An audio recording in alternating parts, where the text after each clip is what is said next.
Today's tech news is hitting hard, especially if you're a robot or a foldable phone. So, you know how foldable phones are cool but also a bit fragile? iFixit just tore down the Samsung Galaxy Z Fold 8 and found something shocking. Dust can actually get into the hinge and cause serious damage over time, affecting how the screen folds. It's a huge problem for durability and something future foldable phones, like a rumored iPhone Ultra, absolutely have to figure out. Google is really stepping on the gas with AI. Just 3 weeks after their last big update, they've launched Gemini 3.7 Flash. This new, even faster version of their AI model is already live in Spark. It shows Google's commitment to rapid development and getting these powerful AI tools into users' hands quicker than ever. Good news for Galaxy phone users who've been wanting more privacy. It looks like a proper app lock feature is finally coming. A leaked One UI 9.5 build shows you'll be able to protect individual apps with your fingerprint or face.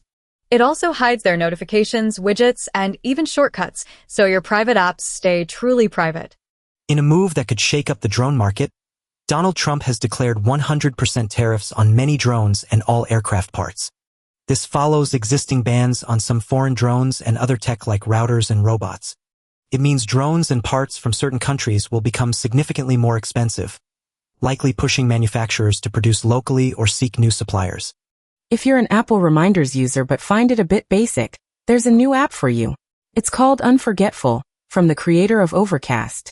This app is designed to supercharge your Apple Reminders, making them much more effective for people who struggle with organization.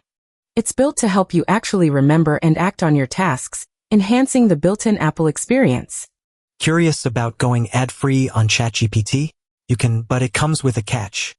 While you ditch the ads for free, you actually give up some direct access and features. It's a trade-off.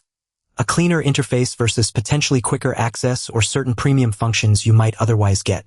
That's your daily dose for today. Catch you next time.